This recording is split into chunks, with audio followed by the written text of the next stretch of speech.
l'anterior i aquí al costat, a la de X-Rider, la Naira Rodríguez. Continua endavant, Naina González, seguida d'Anna Jiménez i de Naira Rodríguez disputant-se la tercera, la Canal Escanyola. I de Sara Velasco i Anna Arbelles i de Pérez. Ara estan al ritme d'aquesta carrera de fèmines, ja encantada per la Andreu, Aina González, Anna Jiménez i Naira Rodríguez.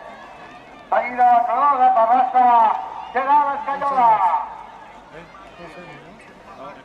Un bon aplaudiment a aquesta categoria de fèmines de 10 anys i menys en aquesta seva quarta